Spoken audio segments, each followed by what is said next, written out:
Welcome. My name is Anissa Mitchell. I'm with PMD Alliance. I'm excited to have you joining us today. This is an important topic. Well, GI issues and Parkinson's from prodromal to progressive disease. This is part of our Proactive Brain Health Alliance program. We do this in partnership with C&D Life Sciences. We started this collaboration last year around summertime in 24 because we recognize that there are people out there that sort of are in that space between. They might have prodromal symptoms. They might be at risk. They want to know about what this means for them. They want to know actionable steps that they can take. And so the Proactive Brain Health Alliance was created. So if you have not joined our website and checked that out, we do have several live streams that we have recorded on there. We will drop the link in the chat so that you can go to that. And we will continue to be having these programs. They're obviously live, but we record them and they're on the YouTube channel so that you can access them from the Proactive Brain Health Alliance webpage. We want to give you that opportunity to kind of learn about some of those actionable steps. So today we're talking about the GI. And I will say, I mentioned the word prodromal. I'm sure that Dr. Safarpour is going to explain what that is. For those of you who haven't joined our programs before, we actually do have a specific program for those who are prodromal or at risk that's coming up. We do quarterly, that is called the Space Between. And it is also a live program that is not recorded. And this is an opportunity for you to kind of get with others in that situation and to ask questions and share and learn about things that you can do. And that others have been doing, dealing with that. And so that next program is coming up on Thursday, June 5th at 4 p.m. Pacific time. And so we will drop the link for you to register for that if you would like, but we really encourage you to join that. It's kind of like a sort of like a support group conversation facilitated discussion program. So it's really unique. And if you are someone who falls in that category of prodromal, we actually are also doing a survey and would love for you to be a part of us gathering some information and learning about your experience. And so you can get that from the webpage at the Proactive Brain Health Alliance webpage, but also I think we'll be dropping that in the chat today. So if you want to save your chat for some of the links that you might get today, please do so. And also that's where you're going to ask your questions today. So if you want to drop those in as we're having our presentation, we will go back to those at the end of the presentation and review your questions. All right, so I want to give you an introduction to our speaker today. We have Dr. Delaram Safarpour. She is the medical director of the Deep Brain Stimulation program at Oregon Health and Science University. Her focus is on DBS as well as the treatment of movement disorders and gastrointestinal dysfunction. Which is what we're going to be talking about today. So aside from being a fellowship trained movement disorder specialist, she also has a master's degree in neuroepidemiology due to her strong interest in the epidemiological, that's a mouthful, I can't even say it. I can't say it. I don't know why I can't get it out today. Epidemiological aspects of movement disorders. She oversees several clinical trials and has authored and co-authored several peer-reviewed articles and book chapters on gastrointestinal dysfunction and Parkinson's disease, as well as deep brain stimulation in the treatment of movement disorders. So I'm going to quit trying to say these words that I can't seem to get out today, and I'm going to hand this over to Dr. Safarpour and let her take it from here. Thank you, Anissa. Thank you for that kind introduction. I'm very excited to be here and talk to your audience today and hopefully answer some questions at the end. As Anissa mentioned, if you have any questions throughout the talk, feel free to share those and we will get to them at the end. So I'm going to go ahead and share my presentation. All good. I think you can see my presentation, right? Okay. All right, so my interest in GI dysfunction in Parkinson's disease really focuses mostly on treatment of these symptoms throughout the course of the disease. And at OHSU here up in Portland, we've developed a multidisciplinary approach to treatment of such symptoms. And they're fascinating to me how they start many years before the onset of the clinical symptoms such as tremors, slowness, stiffness. So today what I'm going to do is that I'm going to walk us through the different stages of Parkinson's disease from the prodromal into the clinical stage and talk about the importance of these symptoms, because it seems like there's a long time between onset of such symptoms and then onset of tremor, slowness, stiffness. So something is happening in the gut during that time. And my goal today is to try and cover some of all those exposures and things that happen through the course. And briefly, what we will talk about in the next hour is the role of environmental exposures, toxins, infections, different gastrointestinal disorders and their association with Parkinson's disease. And then we will briefly touch on the gut-brain axis. You hear that word quite often. What is gut-brain axis? What's this bidirectional role of gut on the brain and brain on gut? And how is microbiome playing a role in all of this? Hopefully over the next hour, I'll answer some of those questions and briefly talk about some of the studies that have been done in all of these areas. So when I think about Parkinson's disease, I think of it as a syndrome rather than a disease, because a disease is something that affects a system and that system malfunctions. What a multi-system syndrome is a pathology that affects multiple different organs in different ways. So in treatment of Parkinson's disease, a movement disorder specialist becomes really the center of care for people with Parkinson's disease. And then throughout the course of the disease, will reach out to other specialists who are hopefully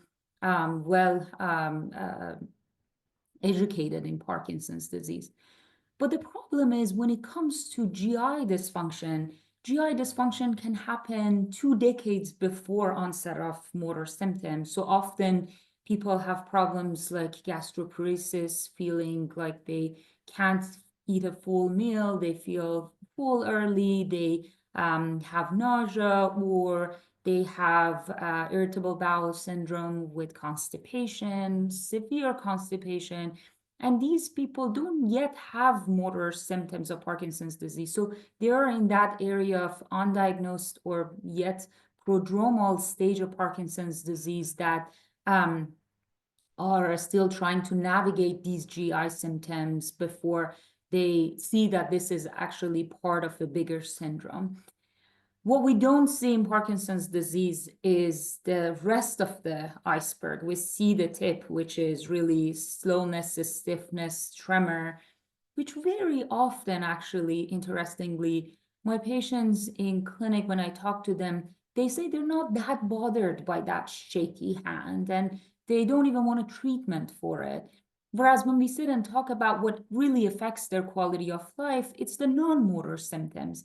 And the most common non-motor symptom is GI dysfunction. And among the GI dysfunction symptoms that one could have, constipation is the most common one. So we really have to see how all these non-motor symptoms affect quality of life and try to address them.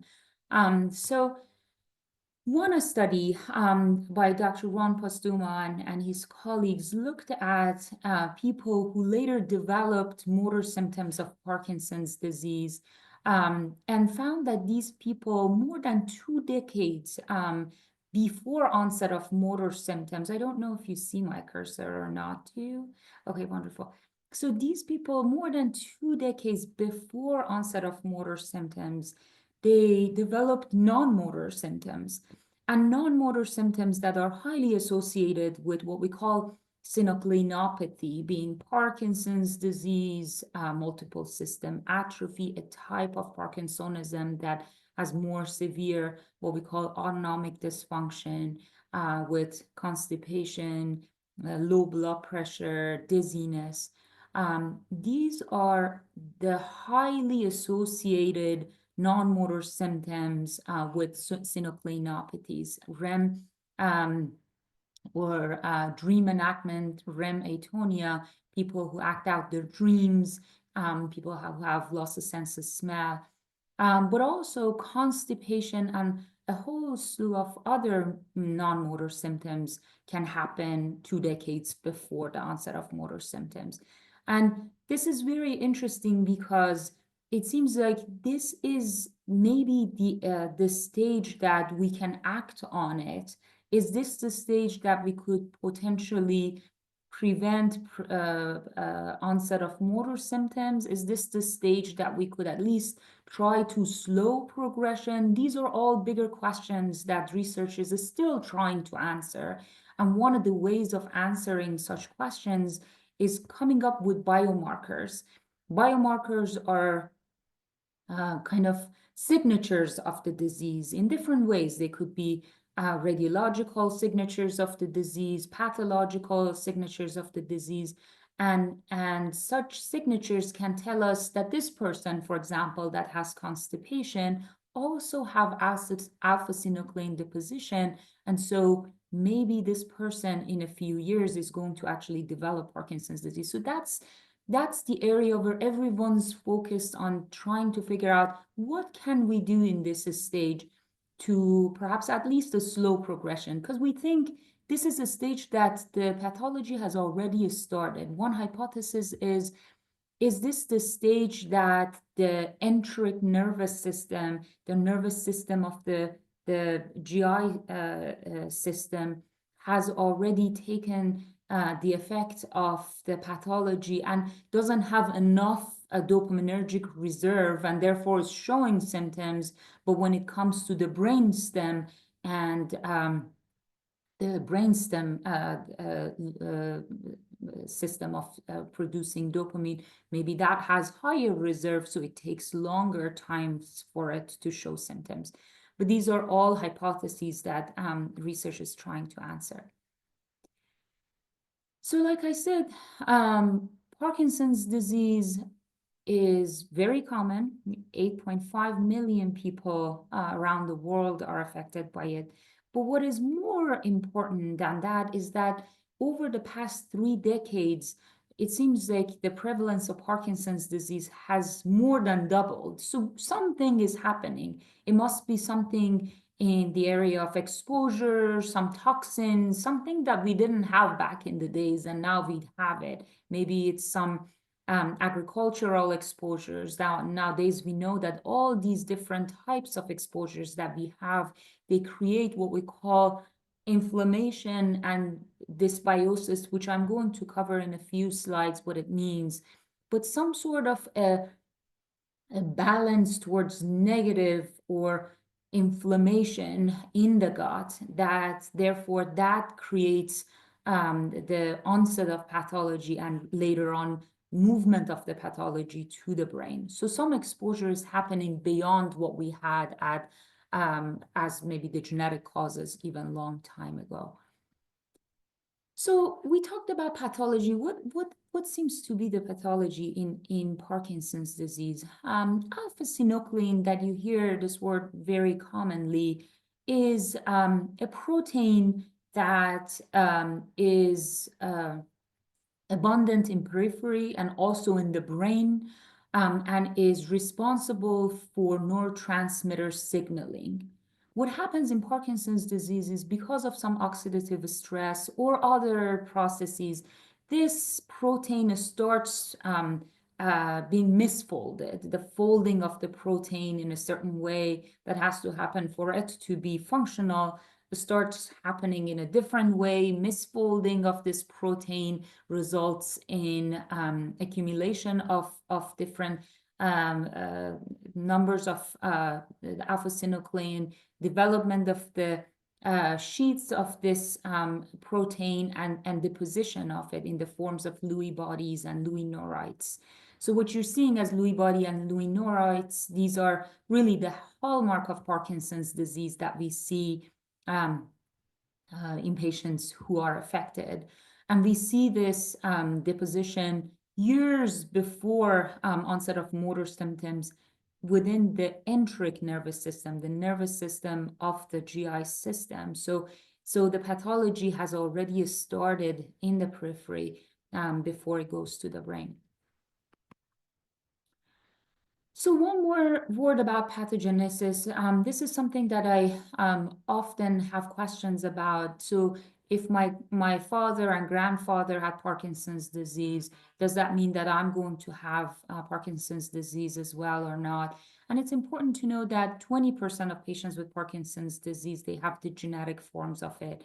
We are learning more and more about genetic forms of Parkinson's disease, mainly because of the great efforts of Parkinson Foundation, Michael J. Fox with the PD Genus study, and more patients are enrolling in those studies.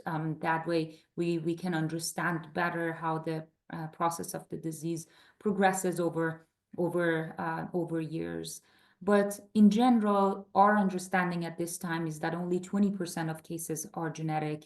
The rest are idiopathic, and idiopathic is really because of environmental factors, toxins, different forms of diet, exposure to antibiotics that can change the balance of microbiome through critical points of development of the microbiome through the life, exposure to infections that I'm going to cover today, especially H. pylori infections, some viral infections,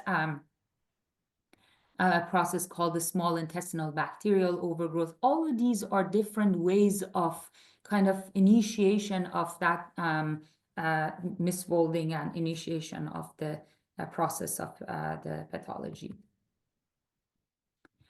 So we talked a little about the oxidative stress and its effect on misfolding of alpha-synuclein.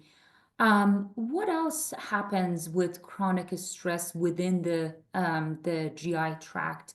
Within the GI tract, if we have any processes that are pro-inflammatory, say exposures, you eat something, or you're exposed to a toxin, or whatever happens that changes that balance of microbiome to pro-inflammatory, that can cause two effects down the stream. One of them is local, the other one is more systemic. Systemic being that process within the GI tract activates the immune cells, and that those immune cells within the bloodstream can have effect both locally and throughout the body, but also the effect of such chronic stress within the GI tract can have an effect on the barrier of the lumen of the GI tract and cause what we call leaky gut. So the cells of the surface of the brain, they have such tight junctions that don't allow the toxins to pass through and get into the nervous system of the gut. But what happens with the chronic stress, oxidative stress that happens, these tight junctions become loose and create leaky gut, and so things can pass through them and can stimulate both that immune reaction and also misfolding of alpha-synuclein within the enteric nervous system. And this has been shown in studies too. In this study, what I'm showing here is that people with Parkinson's disease have more permeability in their lumen of the intestinal tract and compared to people who didn't have Parkinson's disease. So these tight junctions are more loose. But what else is happening? When they look at the surface of the lumen, they see that people with Parkinson's disease have a few other stainings. They have exposure to E. coli, E. coli is an infection that can cause diarrhea very commonly, especially in people who don't have access to clean waters. E. coli can commonly cause an infection with severe diarrhea. So they see staining of E. coli in the surface. They also see staining with alpha-synuclein, and also see staining with 3-nitrosin, which is really a biomarker of oxidative stress. So wherever some form of oxidative stress is happening, that 3-nitrotyrosine shows up as a staining. So you see that these are all more common in people with PD as opposed to people that are controlled and don't have Parkinson's disease. So we already see the effect of infection, oxidative stress, and deposition of alpha-synuclein within the intestinal tract of people with Parkinson's disease. So we talked briefly about microbiota. What is microbiota? These are things that we commonly see that there are many studies out there on microbiome of people with Parkinson's disease as opposed to controls. So microbiota or gut microbiota are millions and trillions of bacteria that live within our GI system. And they're usually stable throughout life. This composition or the tight balance of what sort of bacteria should stay with each individual's GI tract is usually dictated by genetics, the diet that they have, exposure to antibiotics. Usually the most important decades that dictate what sort of microbiota we have is the second and third decade of life. And those are the things that I always tell everyone. Those are the stages of life that are extremely important. Unfortunately, those are exactly the same stages that people don't pay much attention about what they're eating or the infections they have or the exposures they have. But more and more we're learning about the etiology or effect of microbiome on cancers, degenerative disorders. The more we understand that those are important stages of the creation of a stable microbiota in life. Now, there are things that can be done throughout life and different exposures. We move from one continent to another and have a completely different diet. Those are things that can, over time, change the type of microbiota. But overall, like I said, it stays stable over life. And what is important in thinking about microbiome and any neurodegenerative disorder is what is this balance? Like I said, there's this happy microbiota where there are some microbes that are growing there, that their byproducts are anti-inflammatory and do not cause any initiation of process of any neurodegenerative disease, as opposed to bacteria that their byproducts are all pro-inflammatory and create more oxidative stress, or pro-leaky gut, or pro-deposition of alpha-synuclein and other protein misfolding that can cause different neurodegeneration processes. And they have looked at the composition of the microbiome in patients with Parkinson's disease. This is not in prodromal disease. This is with people who already have signs of Parkinson's disease and are diagnosed. And they have found that, yes, that theory that I just was discussing is in fact correct. And people with Parkinson's disease have a composition that is pro-inflammatory, and the bacteria that grow in their microbiome have byproducts that can result in a process of changing the balance into more pro-inflammation, and such processes cause dysbiosis. So there's more dysbiosis in their microbiome, there's more pro-inflammation going on, and the barrier is impaired.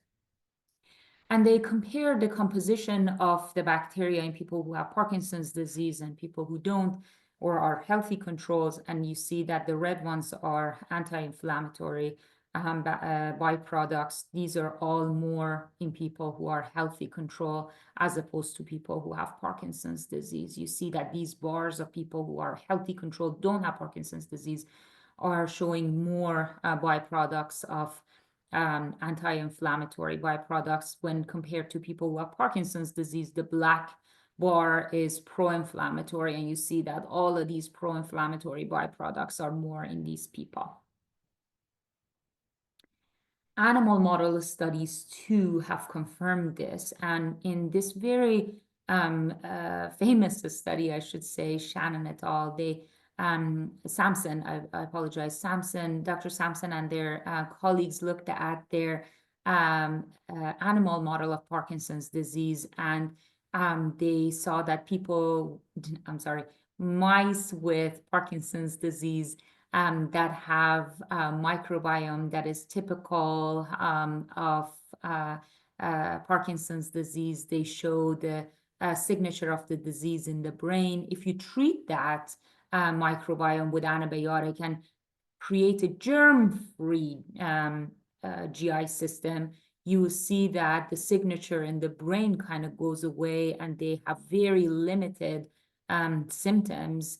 And then what they did is that they injected the microbiome of the mice that had severe Parkinsonian features to mice who didn't have Parkinsonian features. And just by that injection, they saw that these mice started having enhanced motor dysfunction. So whatever this dysbiosis does, it will have its impact on the brain, and mice will show more pathology in the brain. So far we talked about the pro-inflammatory and anti-inflammatory balance in the microbiome, the effect of inflammation and dysbiosis on intestinal permeability and leaky gut, and therefore triggering pathology within the enteric nervous system. One of the interesting things that all of these microbiome studies have found is that some of these bacteria are more common in people with Parkinson's disease, and some of them are less common. So the family of Prevotelaceae, they're reduced in people with Parkinson's disease, whereas Enterobacteriaceae, these are increased in people with Parkinson's disease. So these are first steps in understanding what sort of bacteria are bad and what sort are good, and perhaps in our treatment functions in future, which sort we should try to increase in the microbiome in order to move that balance into an anti-inflammatory process. We talked about the position of alpha-synuclein early in Parkinson's disease, and this study has showed that before the Parkinson's disease was diagnosed, or early in the course of the Parkinson's disease, people have alpha-synuclein deposition in their colon, whereas people who have inflammatory bowel disease like Crohn's and ulcerative colitis, these people don't really have these signatures, and certainly healthy controls don't have it either. Same study was replicated in people who don't have the clinical diagnosis yet, and we see that 2 to 5 years before the clinical diagnosis, we already have alpha-synuclein deposition in the GI tract of patients with who will later have Parkinson's disease. So some environmental toxins that will promote gut dysbiosis, or a pathogen enters the GI system and causes mucosal inflammation and causes oxidative stress, will cause leaky gut. And that will trigger both a systemic immune reaction and also alpha-synuclein accumulation in the nervous system of the GI tract, enteric nervous system. But what happens from here is what I'm going to talk over the next slides.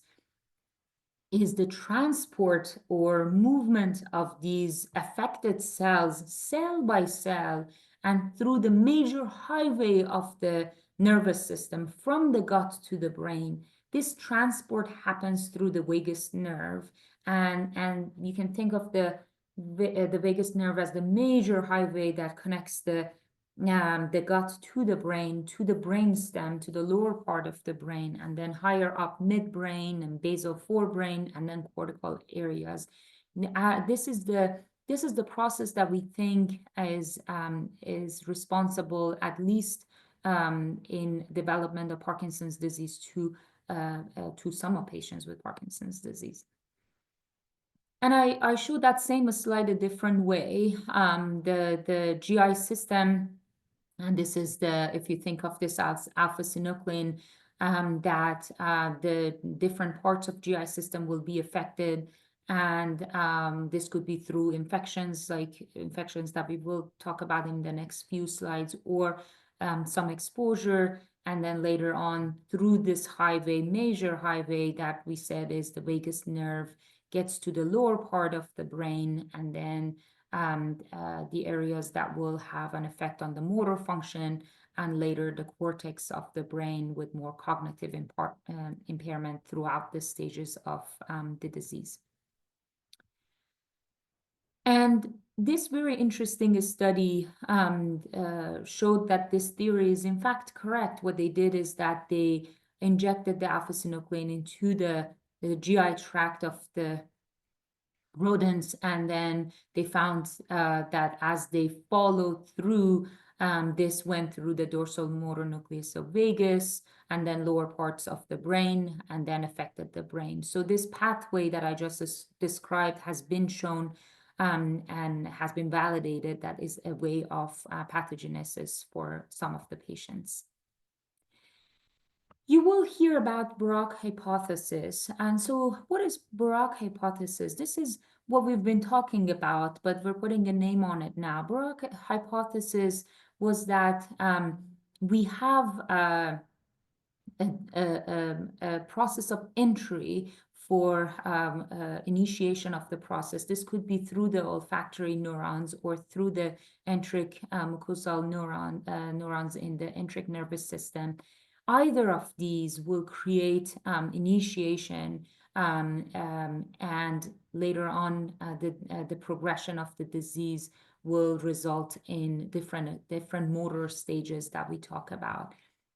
And describing different motor stages, by the time that we have motor symptoms, we have involvement of the lower parts of the brain, and the involvement has started with lower parts involvement of the vagus nerve, and then these lower parts of the brainstem Lewy bodies, and then later will evolve into the cortical part of the brain. By the time the cortex is involved, we have some cognitive impairment. So this gradual progression of the disease from bottom up is what has been described by Brock as part of the pattern of progression.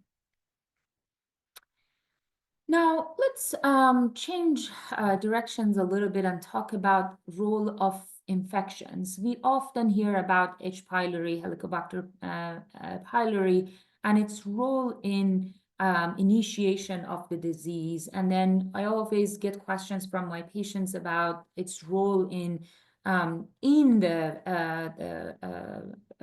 process of absorption of the medication. So I wanted to separate these two and talk about first the pathogenesis of Parkinson's and how H. pylori as an infection can be important. A direct role of the H. pylori infection can be that when you have this infection, that infection can trigger systemic inflammation. That inflammation, when it starts, can activate a cascade of increase in certain interleukins that can pass through the blood-brain barrier. What's blood-brain barrier? Blood-brain barrier is like a mesh, really, that protects the brain from all the the bad stuff that is happening in the brain. And it has very tight junction, but when you have some systemic inflammation, it can pass through this blood-brain barrier and can affect the brain too. Another interesting theory in H. pylori is that when you have this infection, it can trigger the brain, or I'm sorry, it can trigger the body to create some antibodies that are directly against the body. This process of autoimmunity that we currently always hear about in some other neurodegenerative disorders like multiple sclerosis. Autoimmunity is common in those patients, but can happen with some infections too. When you have this infection, body will think that a part of or certain cells are also not doing their job correctly, so it starts making antibodies against them and can produce disease just because of presence of those antibodies. H. pylori can be one of those, and so treatment of it can be important. H. pylori has its own symptoms. People commonly have dyspepsia and can commonly have the pain. And so it's important to talk to the primary care physician about possibility of having this infection, and easily this can be tested and easily treated these days. And by treatment of it, you can prevent cancer. In the process of the disease, in people who already have Parkinson's disease, in people who already are taking levodopa, infection with H. pylori can result in not good absorption of levodopa, and therefore people will feel like the dose of levodopa that they took doesn't quite kick in as fast as it should, and it doesn't work as well as it should. And when you eradicate H. pylori, you will see that people have better response to medication. However, double-blind studies have not shown that eradication of H. pylori has any impact on disease severity or changes in the dose of levodopa that people take. But if someone has symptoms of H. pylori, that certainly needs to be something tested, and several studies have shown that treatment of H. pylori with eradication that can improve response to levodopa. I'll briefly talk about a small intestinal bacterial overgrowth as well. A small intestinal bacterial overgrowth is an overgrowth of bacteria that don't belong in a small intestine. Usually this happens because people have severe constipation, their motility of the GI tract has slowed down, and these pro-motility movements of the GI tract pushes the ingredient of the GI tract forward. And so constantly there is a movement forward towards the colon, and defecation will take care of expulsion of all the bad stuff.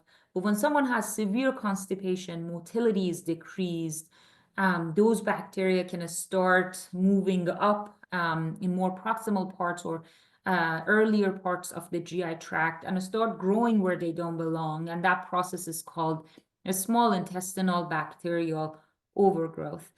Commonly, these patients have flatulence, they have pain, they can have gas, and these are symptoms that can trigger testing for SIBO. I should say that testing for SIBO unfortunately isn't very sensitive. So we have two tests, glucose and lactose test. Both of these are breath tests. Together, maybe their sensitivity is a little bit better, but unfortunately, some people will move from SIBO positive to negative even without treatment. So it's not the best scenario that we have for diagnosis. And here is where a gastrointestinal specialist should really lead whether this needs to be treated or retreated or not. What a small intestinal bacterial overgrowth, or what we call it SIBO, S-I-B-O, can do is that these bacteria can grow where they don't belong and start causing more and more oxidative stress and affect the intestinal barrier. And therefore, that process that I started describing earlier can trigger because of such impairment of the barrier. And studies have shown that people who have Parkinson's disease, when you treat SIBO, they can have better response to levodopa, and they can have improvement in what we call quote unquote on time, which is their time that they have good response to their levodopa. In people who have, when you see in black bar here, treatment of SIBO plus H. pylori, people who had both of these infections, if we treat them both, that improves their wearing off and response to medication even better. So all of these infections, and later on, I'm going to briefly talk about surgeries, all of these other processes that are happening in the GI tract. The question is, how much are these related to later development of Parkinson's disease? And such questions have to be answered with big cohorts of patients. The smaller ones don't have the power to answer this question. So some of our bigger cohorts are PPMI that looks at people with Parkinson's disease and over years. And they have looked at these GI syndromes, for example, irritable bowel syndrome, inflammatory bowel disease, and all these other GI symptoms that people have, like dysphagia, problems with swallowing, gastroparesis, or a stomach that is a little lazy and doesn't quite as fast as it should, doesn't move the ingredients out for outside. They have looked at all of these diagnoses and found out that people who have problems with swallowing, gastroparesis, and irritable bowel syndrome with constipation, these are the scenarios where there's higher association with later development of Parkinson's disease. Whereas processes like Crohn's and ulcerative colitis, those weren't necessarily associated with later development of Parkinson's disease. And that's very interesting because those processes really only involve the distal part of the colon, and that part of colon has a different innervation.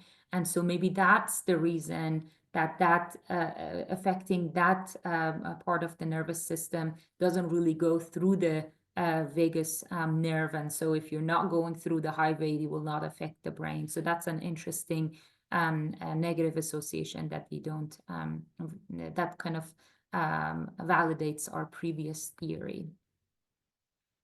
Another interesting study that came out recently, last year, was upper GI dysfunction, mucosal damage, and subsequent risk of Parkinson's disease.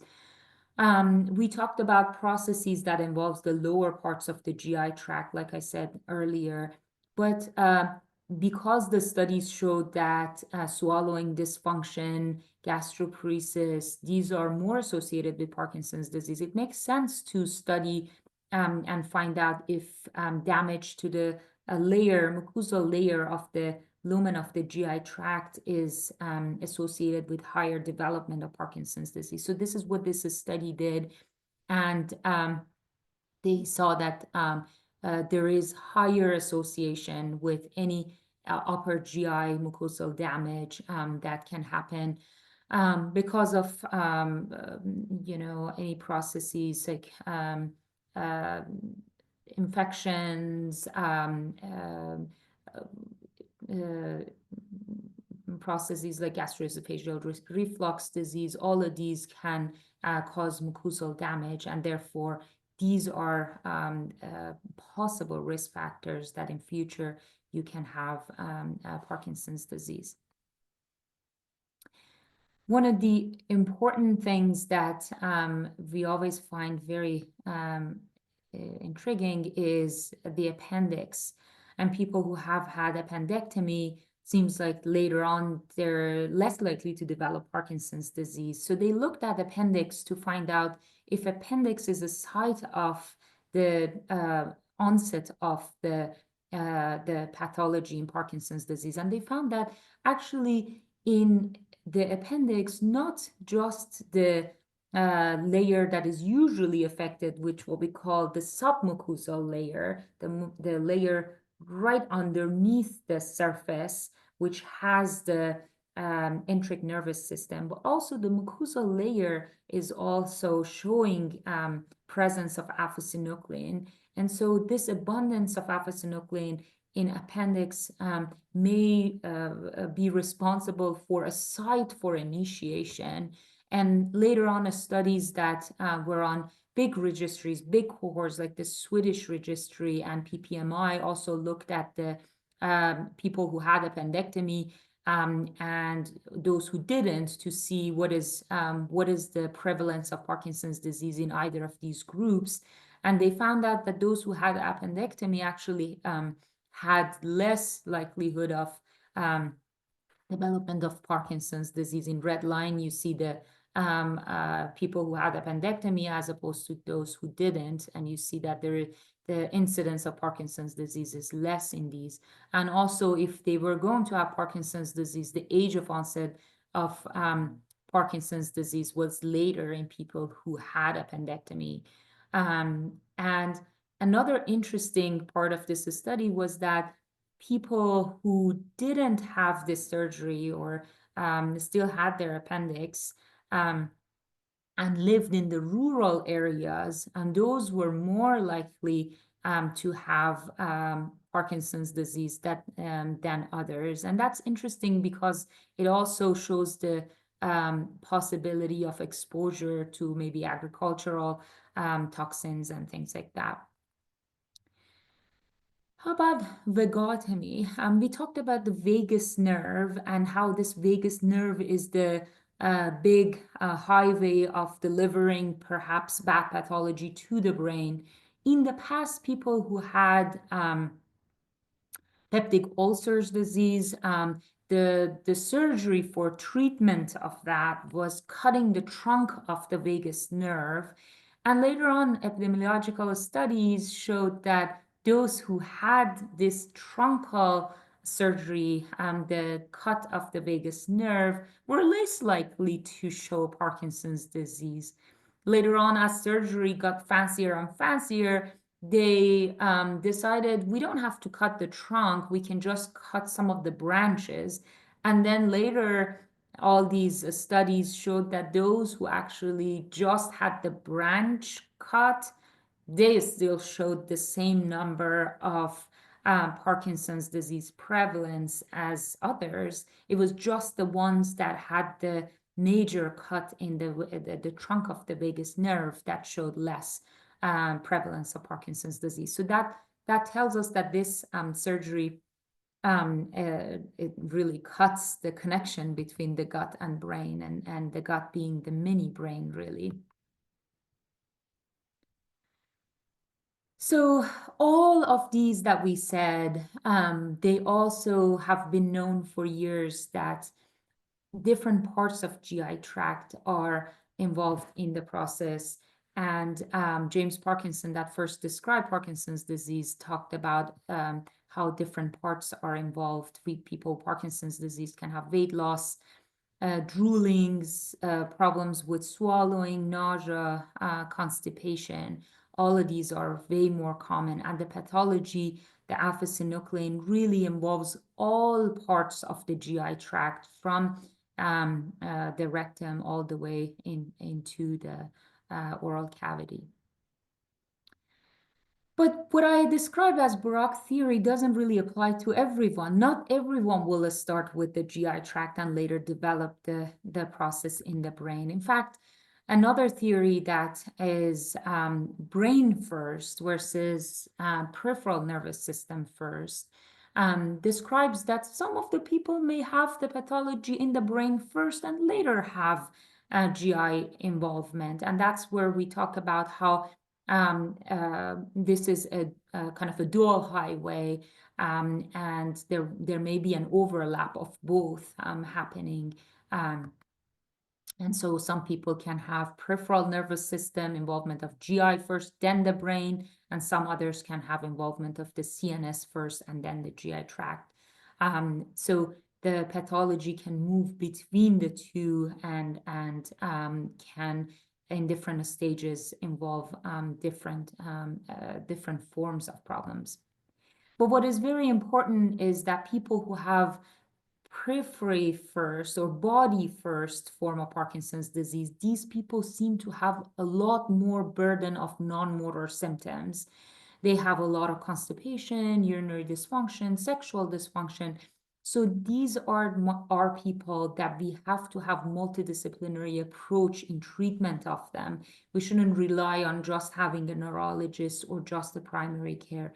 In different stages of the disease, as we have involvement of different organs in the body, we have to involve different specialists in caring for these patients. So the type of care is kind of more involved and needs more multidisciplinary approach.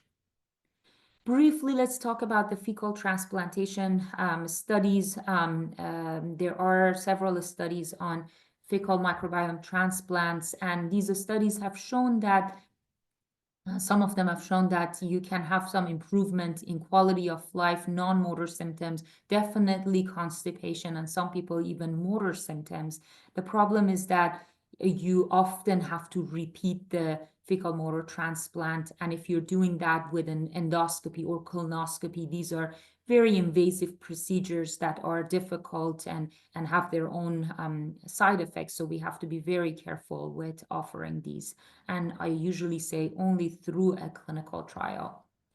A more recent clinical trial looked at the fecal microbiome transplant through capsules from donors to people with Parkinson's disease and showed that at 12 weeks, these patients had improvement of motor symptoms and also non-motor symptoms. So this is something that hopefully we need to have more studies on and find out if this would be replicable in bigger, larger studies. This was just on 54 people.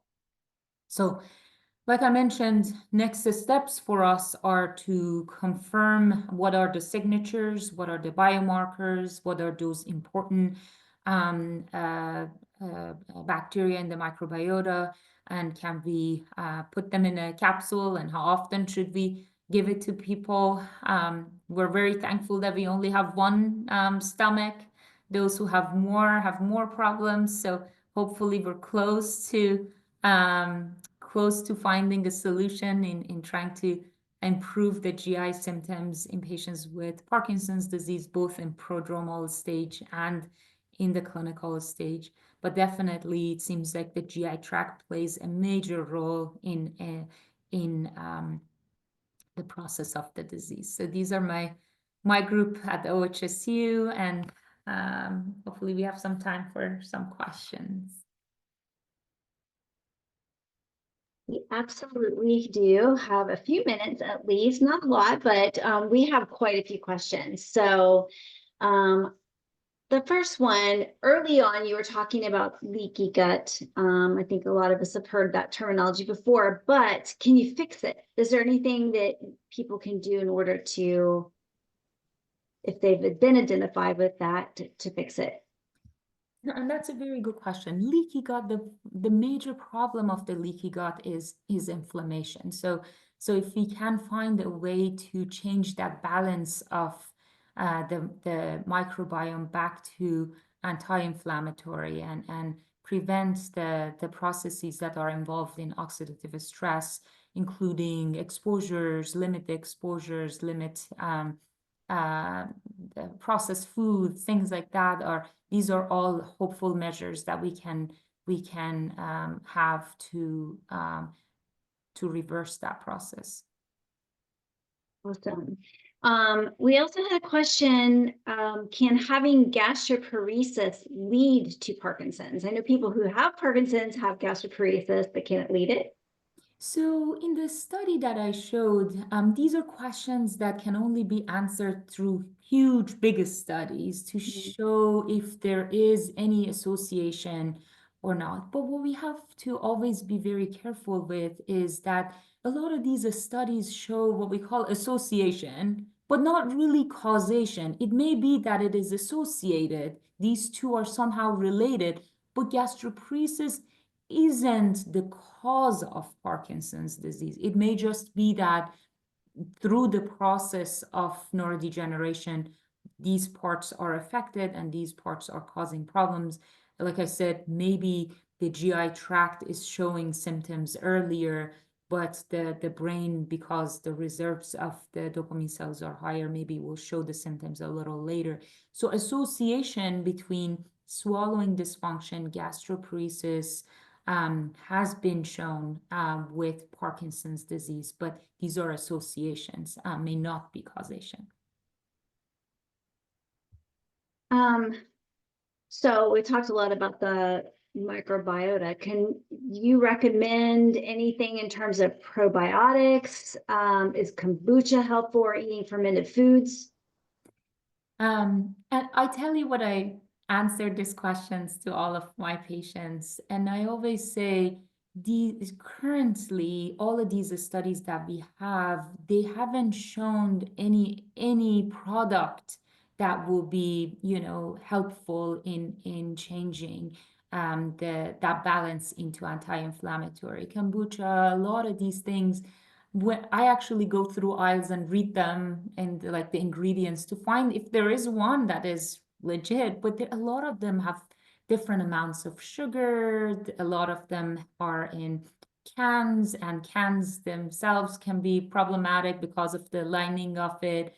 So the best advice I can give at this time is a very good, healthy, plant-based diet, a lot of berries, cherries, different types of berries, coffee. These are things that have been shown over many years to have very good antioxidant effect. So spending more times on natural fruits would be a much better way of spending money on kombucha, perhaps. We have time for one more question, and I do have a quick 2-question poll for everybody. But since we're talking about foods or supplements with probiotics, there's been the question about dairy's impact on gut motility. Can you speak to that? Yes, so dairy in general, there are some studies that have shown that abundance of dairy in our diet can be associated with cognitive changes, and so you have to limit it. But you're right, we need some dairy for the health of the gut. And so in a good balance, use of dairy, we shouldn't completely stop it, or we shouldn't have a lot of dairy in our diet either. Some is needed for the health of gut, but more is bad for the brain. Awesome. Well, thank you so much. This was incredibly fascinating. I know everyone enjoyed it. So I'm going to ask everyone if you would take just a second and give us your feedback on this presentation. This kind of helps us know how we're doing in terms of providing information that's filling a knowledge gap. And did you learn anything today that might help you later, that might change your behavior? So we'll give you a second to finish that. And I know that we had a ton of questions. I appreciate all the wonderful questions. I guess we could have gone on for a little bit longer to get through all those, but hopefully you guys learned a ton today. And I'm already going to say, Dr. Safarpour, you're getting a lot of positive affirmations in here that this was a very helpful, wonderful presentation. All right, I'm going to give you 10 more seconds. You guys are close to being done. Okay. I hate to cut you off if you're still answering. All right. I'm going to end that poll. So thank you so much. So Dr. Safarpour, we're not going to clap. That you can't hear because people are muted, but we are going to give you the wave of gratitude and say thank you so much. This was a fantastic presentation. We're all very interested in this, so we appreciate your time and Bye. expertise. Appreciate it. Thank you. Have a wonderful day. Absolutely. Thank you. And thank you to CND Life Sciences for helping us with this. So have a great day, everyone. Thank you. Bye.